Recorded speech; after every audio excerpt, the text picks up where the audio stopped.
Saya ingin cerita sedikit, ya. Habib Quraisy Syihab pernah suatu saat dalam perjalanan pesawat.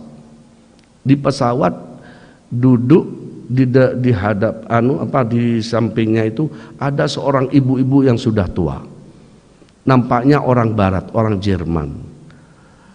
Dia bertanya biluatul Arabiyah. Ibu-ibu yang sudah tua itu bertanya dengan bahasa Arab, biluatul Arabiyah. Dari mana? Dikatakan dari Indonesia. Indonesia mana? Jawa. Lalu ibu itu juga berbahasa Jawa, ya, berbahasa Indonesia, berbahasa Jawa, ya, bahasa Arabnya mahir, bahasa Inggrisnya mahir, ya, bahasa Jawa, bahasa daerah dan sebagainya, ya. Lalu lama-kelamaan membahas tentang Al-Quran.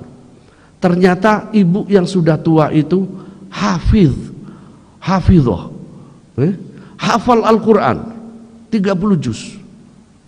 Tidak cukup itu, ya, sampai dites, ya, ditanyakan tentang oleh Habib Quraisy, ditanyakan tentang masalah Al-Quran, ya, ditanyakan tentang ayat-ayat tersebut, apa benar-benar hafal?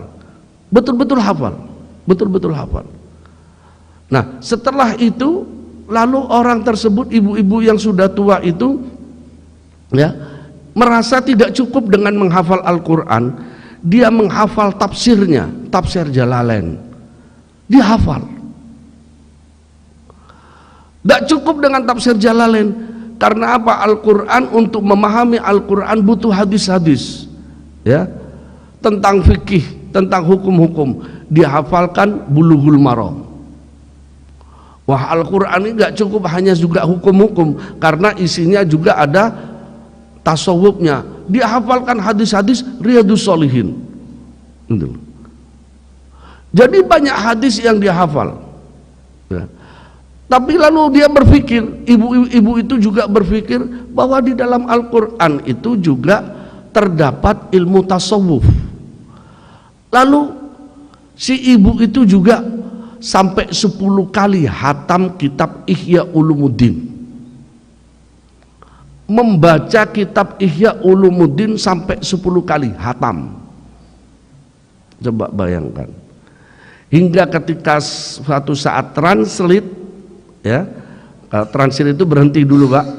Pesawat berhenti di satu tempat, ya, karena ngisi nek coro sepeda motor, mobil itu ngisi bensin. Ya, naik pesawat ngisi apa isinya? Ya itulah, bahan bakar lah, bahan bakarnya, ya, translate, ya. Akhirnya itu berhenti di suatu bandara tertentu. Nah, kebetulan Habib Quraisy duduk bersama ibu-ibu yang sudah tua itu.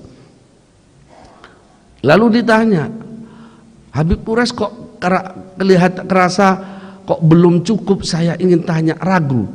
Ibu ini agamanya apa? Gitu loh. Ditanya. Karena ketika mau duduk jatuh, Pak. Dek, ada kalung bertuliskan apa? Berlambangkan salib. Ibu tua yang hafal Al-Quran 30 juz, hafal tafsir Jalalain, hafal Bulughul Maram, hafal Riyadhus Shalihin, hatam Ihya Ulumuddin 10 kali, berkalungkan salib. Lalu ragu Habib Quraisy, bertanya. Apa ketika mau bertanya, ibu itu bertanya negor dulu. Kenapa kamu kaget ya? Habib Quraisy ditegur begitu. Kenapa kamu kaget ya? Kalung ini bukan agama saya. Begitu kan? Kalung ini, kalung salib ini bukan agama saya. Ini saya pakai karena kenang-kenangan dari ibu saya. Saya pakai. Terus tanya Habib Quraisy, lalu Anda agamanya apa? Dia menjawab apa, Pak? Saya tidak beragama. Saya tidak beragama. Seorang ibu yang hafal Al-Quran dia ternyata punya bahasa, ya, ahli bahasa negara itu sekitar 10 negara, ya, ahli bisa berbahasa 10 negara dan 20 bahasa daerah. Coba, bahasa Arabnya mahir, hafal Al-Quran, hafal Riyadus Shalihin, hafal Bulughul Maram, ya, ihya hatam sampai 10 kali, tapi nyatanya tidak beragama. Lalu ditanya oleh Habib Quraish, kenapa engkau tidak beragama? Ya mungkin Allah belum memberikan hidayah pada saya. Jawabannya enteng. Allahu Akbar. Habib Quraish cuma bilang, seandainya jenengan membaca 2 kalimat syahadat masuk Islam, jenengan sudah jadi ulama. Begitu kan sama Habib Quraish. Saking membahas Al-Quran itu mahir. Jadi Bapak Ibu sekalian, belum tentu kita ini yang bodoh, kita ini yang artinya tidak banyak pengetahuannya dibandingkan mereka kaum orientalis, itu kaum orientalis namanya, ya.